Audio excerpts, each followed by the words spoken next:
back, you bunch of weirdos, to the Manchester United career mode. And guys, it has been a torrid week in real life as well as in-game Manchester United news. Pep Guardiola went ahead and signed for Man City. He's going to be joining them at the end of the season. So where does that leave Manchester United in real life as well as in this career mode? Well, we went ahead, we ditched Mr. Pep Guardiola. He is no longer manager here.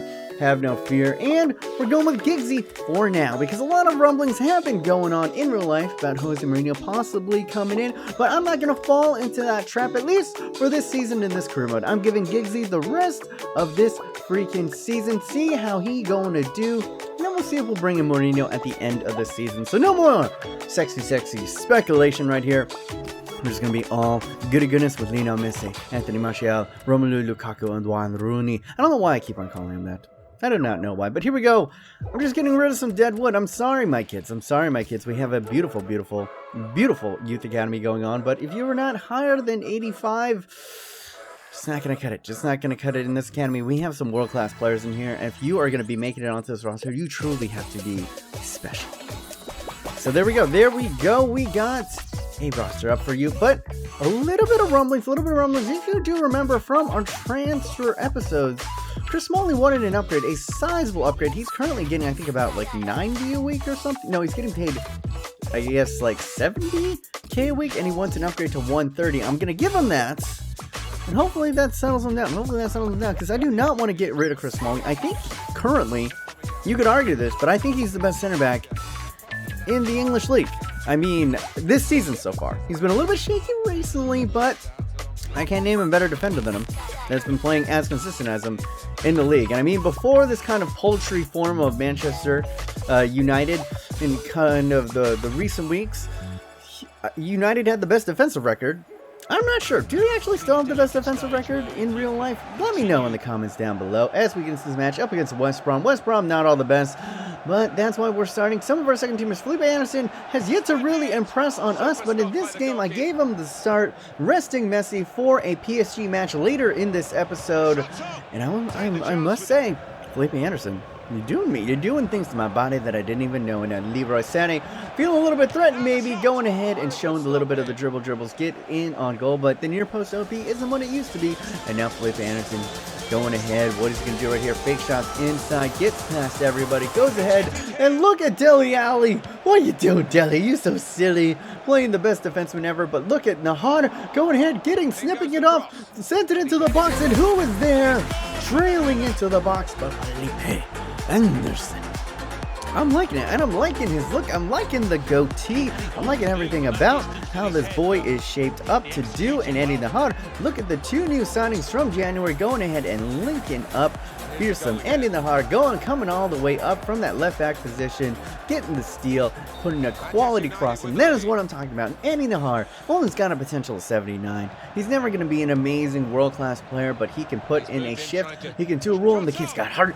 Daily Blind also got heart, but cannot let it sit down enough to go ahead and get a wonder goal right there. But now in the second half, can we get something beautifully played inside? Leroy Sané to Felipe Anderson, first time going top bins, but Forster with a great little save there. Now Brunt hitting it over the top, and look at De Gea. How did he, with the deflection, how was he able to save that? Only in FIFA can you get that. Now Felipe Anderson slipping inside, and Bowser absolutely skies a beautiful opportunity right there. Should have been 2-0, and if you can't do 2-0, then you can win 1-0, I guess. And there you guys go. We get a victory. A cagey match. I gotta tip my hats off. We were playing our second teamers right there, but I thought we would do better than that. We had a lot of good opportunities, but just not. This second team just isn't clinical enough. Definitely in the summer transfer window, we need to look for a backup striker to kind of play in those games and really solidify that second team, because I think that's the only thing that's missing mostly from that second team. But now, we're in it, guys. We're in it for the big time. The second leg. Now in the first leg, if you do remember, we scored 2 away goals, but PSG made it interesting with a late home goal. So now we're up 2-1 on aggregates. But anything can go. On a rainy day at Old Trafford, they have the talent. PSG arguably, I'd say, top 5 most talented teams in career mode in the world. They got all them monies. They got all them talents. This is going to be a tough match. We got Lukaku, Messi, Anthony Martial, Herrera, Rooney. I'm basically starting the big boys. I'm starting the big boys right in here. And then, did you notice him just pass by Lavesi right there? We got our main man back. John Stones. Oh my goodness. Finally coming back from a 5-month broken ankle injury that we had earlier. And it was a little bit of a dire straits, but he is back. Cesaris has been doing quite well in his absence, but now the big boy is back, and we're going to see if the future pairing, the center back pairing for England can hold tight. But look at this. Not the best of starts. Not the best of starts, is it? When Luke Shaw has given up penalties to former bloodthirsty Manchester United player Angel Di Maria. I'm so sorry, Di Maria. I'm not even like mad at you for anything. You might have wanted to go somewhere else, but I'm sorry that you had to stay at that putrid year. And look at that. Zlatan, you cheeky bastard. Going right down the... I should have known. I should have... Pep's not even here anymore. Why are you going to do this to me, Zlat? But there's a kind of an interesting thing. Now that Pep isn't here... Hey, man. Zlatan. Man to man. I'm sorry about the 10-pound thing. Sorry about the 10-pound thing. We get Jose in. What do you think? What do you think about coming back over? Just saying. Just saying. I know you admire Jose a little bit. Maybe the big Zlat at Old Trafford. Could be a little bit something dirty. And look at this intricate 1-2s back and forth. And Wayne Rooney cannot finish. Trapp was having a blazer of a game, let me tell you. It was going to take something quite ridiculous to get past Mr. Trapp. And now look at John Stones all the way up the pitch and earning a penalty on his debut off of injury. Oh my god. And then it's Kurzawa going ahead and giving up a pen. There we go. It's only fair. It is only poetic that we give up. One of our fullbacks gives up a penalty on one side, and then yeah, one of their fullbacks gives up a penalty on the other side. And now who are we gonna do right here? As you can see, he's doing nothing. Kurzawa, come on, stand your feet, my son. Nobody wants to see that. Nobody wants to see that. Getting himself a yellow card. We have leading on Messi 7-up. I know I've been messing up my pens, and I hit it almost into the red. Can we somehow? Yes, we do. What am I talking about? He's the best player in the world. I was a little bit nervous. I got all nervous for nothing. Of course, Lionel Messi is going to go over. Is he going to dab on him?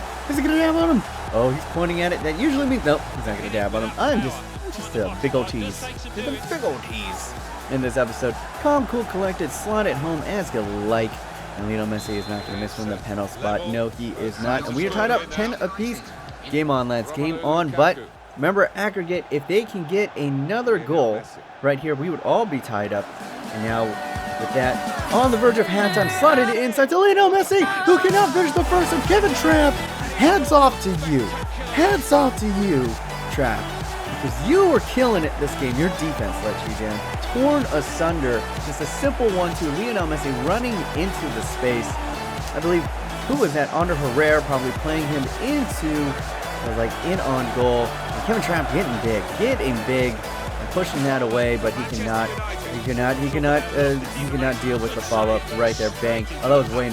Who was that? Rooney. I believe Rooney was the one who played him inside and could not deal with it.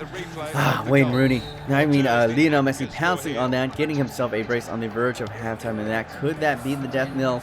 Could that be the death knell for PSG in this match? David Luiz seeing if he can somehow find something. Nope, ain't gonna find anything in this first half right there. But you're going to see it right here. They pretty much, right out of halftime, in the 49th minute, they got a little bit something going on. Aurier sees an overlap right there. He whips it inside to Zlatan. Down to his, able to parry it, but parries it right into the path of Marco Verratti. And the young Italian goes ahead and just... he's not going to miss. It was an open freaking goal. Once again, the danger man Zlatan making things happen. Just a ball out of nothing. Nobody marking Zlatan at the near post.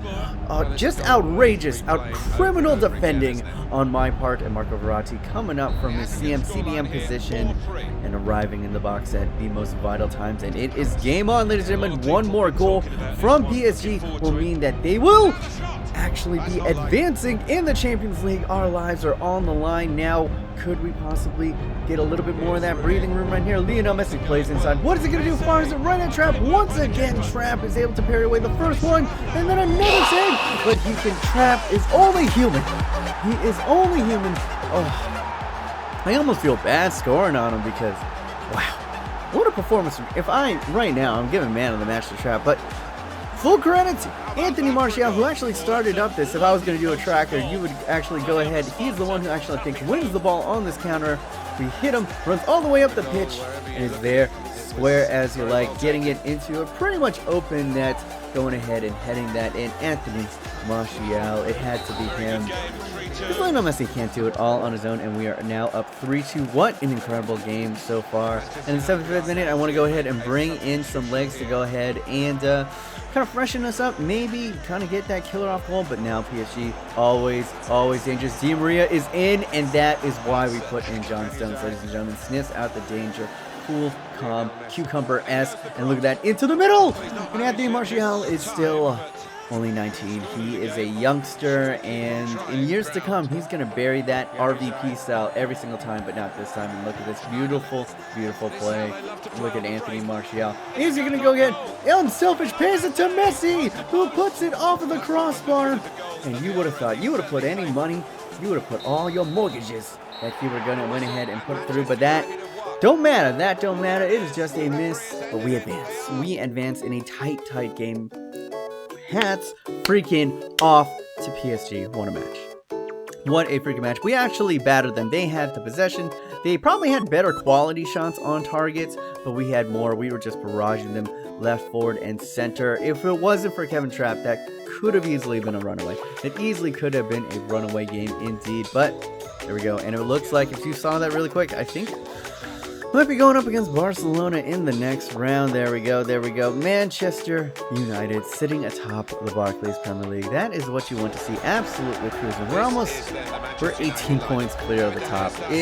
We are cruising, and that's what you would expect from a team that is run by Pep Guardiola, and I am scared shitless. I mean, scared shitless. I'm not even going to lie. That Man City are going to run away with the title every single year. That freaking Pep Guardiola is there. That's why I think right now, I think the best course of action is, he might not be the most popular, he might be the most popular choice, but it's like we're the United States. It's like we're the United States and Russia in the Cold War right now. Like, we don't want to be building these nukes. We don't want to be building these. Speaking of the nuke, what a left foot shot from Adanyans. They don't want to get it. Oh, do a little dance. Looking good, Adyan. A little bit of a forgotten man, but when he's in there, he's showing a little bit of quality. I'm giving on a little bit of a run, and he's doing things. He's doing things. Look at that, just one touch, goes ahead and bangs it into the net. Crossbody, cross goal. That is the way to go now. Cross goal. OP is back, ladies and all gentlemen, and gets right underneath both the keeper and the outstretched leg of the Crystal Palace player. But this is what I'm saying, is like this whole thing with Pep Guardiola. I think the only thing that Manchester United, if they want to have a shot, is they got to bring in Jose Mourinho. He might not be the most popular choice. He has falling out with clubs. He leaves clubs in shambles, but in order to prevent just nuclear winter here at Manchester United, it might be the only course of action. Mutually assured destruction. And guys, who wouldn't want to see a freaking league with Pep Guardiola, Jose Mourinho, and Jurgen Klopp in there? And let me just say that right there, because you will see scintillating football just like this. Felipe Anderson going ahead and getting himself a goal right here. But I want to see, there's the smallest of touches that you'll see right here. The unselfishness of Leroy Sané right here. Look at it. Just deads the ball, and then you go ahead. You have some fun. You have some fun, Felipe Anderson. Look at that beautiful layoff right there. He just deads the ball and says, hey, go have it, bro. Have it, bro. And you just walk off. That's like when you like sink a three, and then you like Steph Curry sinks a three, and then he just like turns around and is like, it's good. It's good. You got it, son. Shoot the J. Shoot the J. And at halftime, we are in a commanding 2-0 lead. But they always say that 2-0 is the most dangerous score to have in football if you're not going up against Crystal Palace strikers. Easily could have been torn apart right there. And we're bringing in Lionel Messi because he is the top of the league. He is the top leading scorer. And I like to kind of bring him off the bench and go ahead and get a little bit more run. And we're bringing in Renato Sanchez quickly thereafter. Going ahead and Mr. Bowser getting inside as well. Now we're look at Renato Sanchez playing in Pion Sisto in from the wing. Absolutely destroys his defender. What is he going to do? Cuts inside once again, leaving them in the dust. Gets the first shot, and that is basically the theme of this episode. We can't sink our first shots, but we just follow up. We want it. We're showing the heart.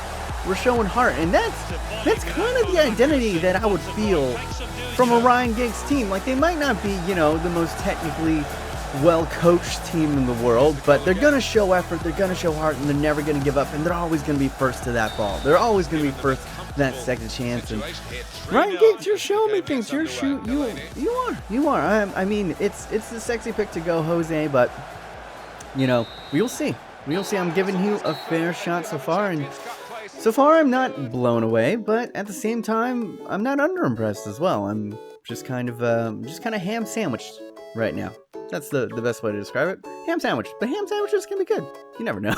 Alright, maybe I just haven't eaten today. I haven't eaten enough food. I'm just quite hungry. But there you go. Marcos Rojo, kind of a forgotten man, getting the man of the match right there. 7 shots, 5 shots on target. We're scoring 3. 3 shots we just do in Alan Pardew's men right there. And with that, it's pretty much going to conclude this episode of the Manchester United Career Mode. If you did enjoy, go ahead and leave a like, leave a comment down below, guys.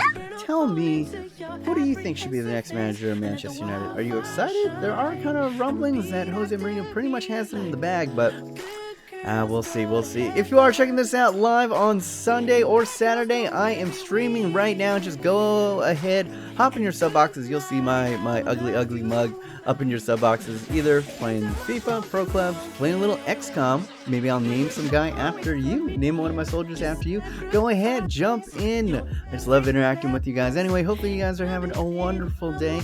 And yeah, my name's P-. Remember to stay yourself, stay humble, and be weird.